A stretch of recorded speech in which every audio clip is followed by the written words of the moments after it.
Okay, boom, we're back with another video on the channel. I hope you're ready for this one. So I wanted to cover the concept of skill stacking. When you combine multiple skills, what will happen is they will start to overflow, and that is when breakthrough results are achieved, like 10k a month, 20k a month, and so forth. So it's a very simple concept. However, it should not be underestimated. I promise you, I would not be making this video if I didn't think it would generally help you get one step closer to making the money and achieving the life you want. So these are the most important and crucial skills. Now, it was very hard to boil it down to just 4. However, yeah, these are the 4 that I would focus on if I had to start again from complete scratch. And I'm aware that there's a bunch of these bullshit videos out there on YouTube that just confuse you and don't really leave you with actionable steps that you can implement after the video to get closer. So there's no magic pill, I want to say, first and foremost, to just instantly get you to that money. So if you're looking for a shiny object or a shiny thing, then this isn't the video for you. However, if you want to actually learn real life skills that are going to move the needle in your business over a period of time when compounded together, then this is the video for you. So let's get into this. Yeah, I want to give you just the top 4 most important skills in my opinion, and make sure you watch to the end of the video, because if you don't understand all 4 and you don't learn all 4, then the chances of you actually overflowing in terms of a skill is unlikely. So let's get into this. I don't want to make this too long. So in my opinion, the first skill you need to understand is understanding the psyche and customer and consumer psychology and the 25 cognitive biases. If you don't understand the 25 cognitive biases, you are actually at a massive disadvantage.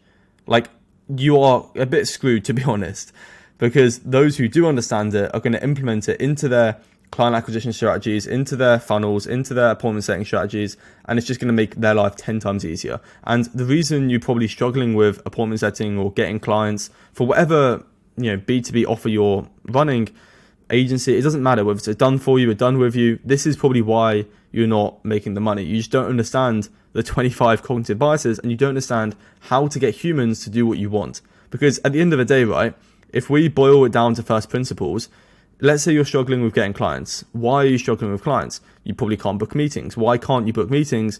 Probably because you don't understand how to resonate, and you don't understand how to get humans on a meeting. So this is it. You're dealing with humans at the end of the day. And if you can understand what goes on in their brain and what makes them make certain decisions, then you're going to do very well. So in order to get a human to do what you want, whether it's booking an appointment, saying yes to becoming a client, or literally anything, you must learn how humans operate and make decisions. It's very simple, but most people don't understand this. So these are some of my most favorite cognitive biases. The first one, the mere exposure effect. This states that humans like what's familiar to them. So in a real life example, if you go to Starbucks, you probably order the same coffee day to day. Or if you go into the supermarket, you probably buy the same food for your weekly food shop that you do most weeks. In a business sense, you could easily resonate with your industry or the niche you're trying to work with or get clients in by, let's say you're doing Instagram outreach. If you were to have a profile that resonates and is sort of similar to what they like doing, so let's say you work with fitness coaches, if you were to post a bunch of fitness photos of yourself onto your page and then reach out to try and get fitness clients, it would probably do a lot better compared to you not having any fitness pictures on there. So that's just an example of the mere exposure effect and how humans really like what's familiar to them. So hopefully I did a good explanation of explaining real life and then business. And obviously you can do a lot more research after this video onto it and how you can actually do this to get what you want in life. So the next one is the compromise effect. So people like being comfortable. And an example of this, right, is if you go to a fast food restaurant, you'll notice that they have the cheap burger, then the medium, and then the large. Usually what they do is they pair the medium and the large with very little price discrepancy. So the reason being is that if you see a burger for $15 and it's a medium, and then another burger for $17, you'll probably just go for the $17 because there's so little difference in between them. It just makes sense. So if you can do that when it comes to your pricing, once again, you'll do very well. More for like a SaaS argument, but another cognitive bias is the price anchor. So understanding that on a sales call, you should always announce the highest price first, and then depending on how much price resistance you're getting, you could always drop it once you've actually got down to the root cause of why the client or potential client isn't able to buy or their main concerns. So yeah, price anchoring, the compromise effect, learn them, very important. Same with the IKEA effect, which comes from actual IKEA, the store, I believe. When you go into the store, you actually build furniture, you build it yourself, and humans and they're more likely to use what they've built themselves. So for example, if you actually build a wardrobe and you store your clothes in it, and someone asked you which wardrobe do you prefer, whether it's the one you built or a literal identical version of it, you're more likely to say the one you built. Even though they're the exact same size, the exact same color, the exact same design, you're more likely to like the one that you built compared to the one that they present in front of you, which is a copy of it, which is really interesting. So you could use that in your, let me actually think. So yeah, to increase lifetime value of your clients, you could create something in which on the back end, they have to build, which if they build them, they're not going to want to have to let it go as much. So then you could keep them in your, as a client for a lot longer, basically. So that's an example. That was probably a bad example on the client acquisition side. But yeah, basically just when customers have to build something themselves, it's going to increase with retention. Very simple. This one is a very interesting one, actually. And it states that humans like something unique. So for example, in your business, if you were to put a mechanism on the back end of your offer that they haven't seen before, they're much more likely to go with you compared to a competitor who just runs a regular service. So let's say you're running Facebook ads, which is quite outdated, and I wouldn't recommend purely running Facebook ads anymore. I'd recommend pairing it up with an AI appointment setter or just something to keep it new and like good, actually, because yeah, I don't want to get into that in this video, but if you've got someone with regular Facebook ads and then someone who runs Facebook ads but has like an AI appointment setter, or let's just say some type of nurturing funnel on the back end, they're more likely to go with the second one because it's just more exciting. So that's important. The loss aversion, very simple. Humans would rather not gain than lose. So having risk reversal in your offer is vital. Having a money back guarantee is vital. Having some type of, and imagine it as a trampoline, right? So you've got your offer, at least when someone's working with you through the customer journey, if they experience some type of lack of results, at least there's something that they can bounce off to get back to where they were before started working with you. Whereas if you don't have a risk reversal, then they could literally just like fall and not get anything, and then they're not likely to take the offer in the first place. So always have risk reversal, have a guarantee, have some type of risk reversal. Very simple. Humans would quite literally not rather gain than to lose, and that's just like instincts. That's just human nature. It's how we were born. So yeah. However, some people do have a lower action threshold, meaning that they're more likely to take action compared to a high action threshold, someone that you have to sell more and they're a bit harder to get over the line. And every person has a different action threshold, both for appointment setting, both for client acquisition, so forth and so forth. So the next one, okay, no, this isn't the next one. This is just me explaining the next part of this. So yeah, I promise if you can spend a bit of time learning the 25 cognitive biases, you're going to do very well for yourself and actually implement them into your business. And you'll notice how powerful they are. So these can seriously change your life, and I genuinely believe that. Do whatever you can in the day to learn these as quick as possible. And yeah, because at the end of the day, business is just relationships. So if you can understand what makes people say yes, what makes people say no, then you're going to obviously do very well. And the next one, patience and latency. So most people, right, they do an action, as you can see here. Imagine this is the cause. So let me actually make this a bit like this. So you should understand cause and effect. It's a very simple law. For every action, there's an equal or opposite reaction. You've probably heard that 1,000 times. However, the missing piece that most people don't understand is this part in the middle. So you've got a cause in which you do something in the day. It could be, let's say you send a cold email, and you've got the effect. Most people think that the cause and then the effect happens simultaneously right after each other. However, that is not the case. There's usually latency, which is the time in which you do the cause and you get an outcome or the effect. And it's usually a lot longer than most people think, which is why they give up. So what happens is most people start an agency or just any business. They do the actions, it's painful, they don't like it, they're not getting results, so they give up. And they usually give up about here. So people start a journey and they can't see effects from the cause immediately, so they give up and quit before they reach where the effect starts compounding. So they usually start an agency, do it, the memory is a lot, so their experience of what they've just done is high, but they haven't seen results. And then they give up, they switch to like, I don't know, affiliate marketing or doing something different before the results actually kick in. Whereas if they just stick with one thing for like 2 years, they would pretty much almost always get some type of effect and what they want usually.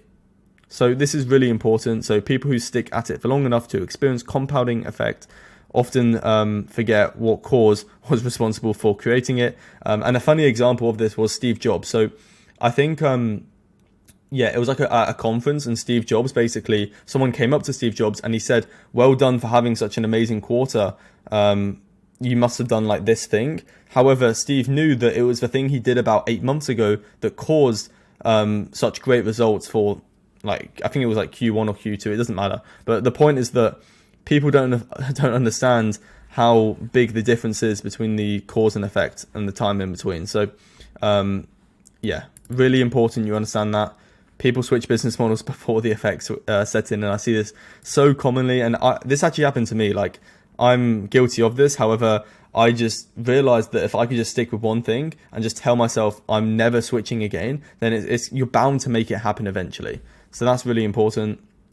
This one, the skill of being a creator, this is also really important. So let me make this thing so you can see. Perfect. So you must be in a constant state of creation.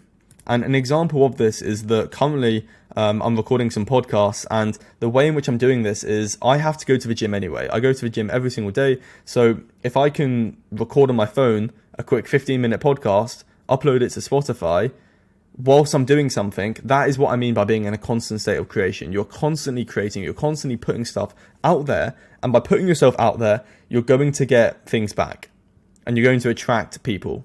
Because becoming successful is not about chasing, it's about attracting, and you attract through creating and producing. So the ability to generate attention is one of the greatest skills of all time. I truly believe in the next years, every single business, there'll be a department in that business that will have something for content creation. They'll hire people just to create content for their business, and I think every business will have that because attention is so important. And this also links to your positioning. So by putting yourself out there, you're going to position yourself as an expert. And this is even more important if you're a beginner. You should be doing this. You need to show system proof. You need to show to your clients that you have at least thought through the process. And by uploading content assets, and you can give this to your ICP, it's going to make them think of you a lot in a different way than you are. So for example, most people struggle with sales. However, you shouldn't be asking, why can't you close clients? You should be asking yourself the question of how can you make your clients think of you as an expert before getting on the meeting. That is the real key. So I personally love long form YouTube. It's why I get a lot of people in my school group to create long form assets. And recently, let me actually show you this.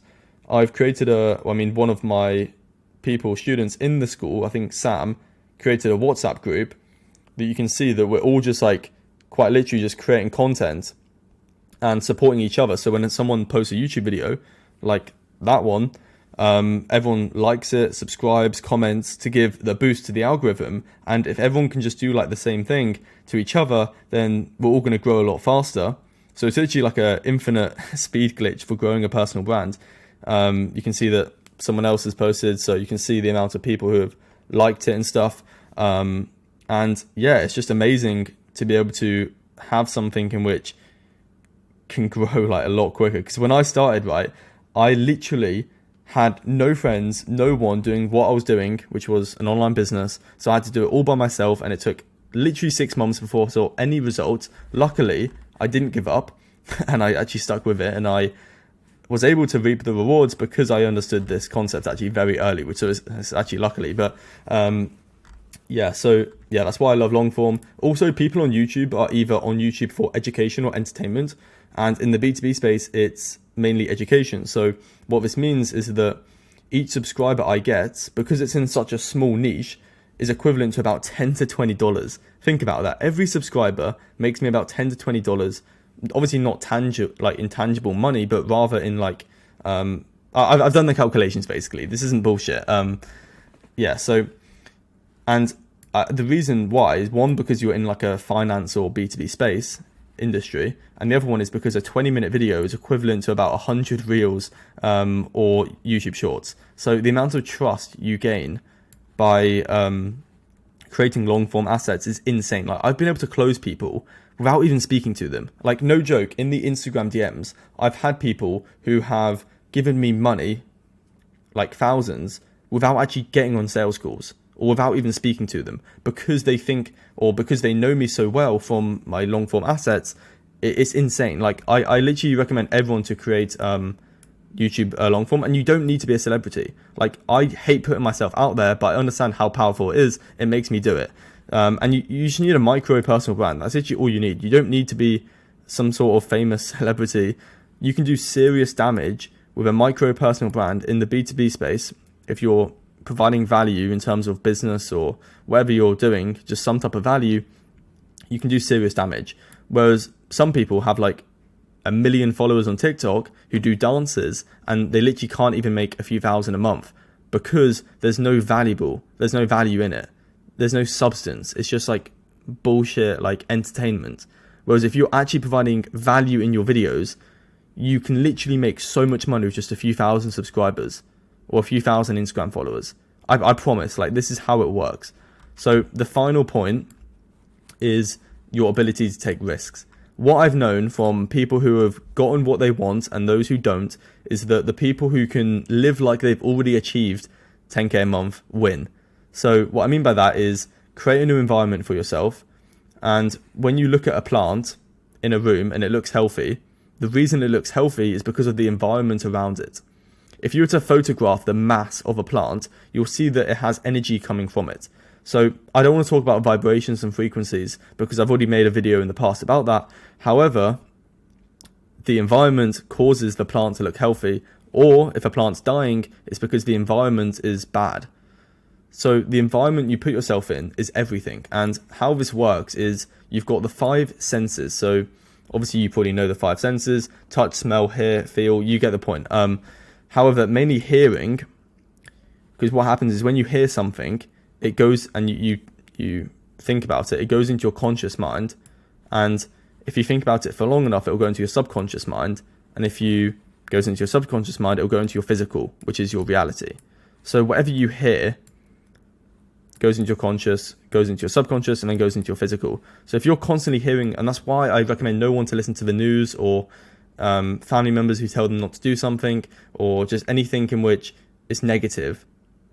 It's because it will go into your conscious, then it will go into your subconscious, and then it will go into your reality. So if you want to change your reality, you need to change your environment. You need to change your day-to-day the 5 senses, or what you experience most commonly. And you probably know the saying that you're the outcome of the 5 closest friends that you spend the most time with. The reason for that is because if you can be around lucky people, then naturally they probably have a high vibration or a high frequency. They're always in a good mood. Then it's going to make your mood good. And by doing that, it's going to obviously make your reality similar to them, because I think Albert Einstein said that if you can match the frequency with the reality you want, then you'll achieve it, and everything is on a wavelength. So you right now, you're at a certain frequency or vibration, and whatever you want, whether it's a house, car, money, is also on a frequency. However, you need to match it. So that's really important. Look at things that inspire you every day. That is another way to raise your frequency. I think another way is to listen to non-instrumental music, hemi-sync, or some, like 600 hertz music. It doesn't really matter. You get the point. So hopefully this video you found valuable. It was a quick one because I've got to do something quickly. But yeah, hopefully it did the work and you learned something, and make sure to actually, implement these strategies, constantly create understand patience and latency, and understand the 25 cognitive biases, and you'll do very well. There obviously are a lot more skills to that, but I didn't want to make this video like an hour because I could have easily added way more, but these are the 4 that I would just start with if you're a beginner. And yeah, if you enjoyed, just like and subscribe. That's literally all I ask. And I'll catch you in the next video. Comment what videos you want next, and I'll probably make them, to be honest, because I'm going hard with content at the moment. And I'll catch you in the next video. Take care and have an amazing rest of your week.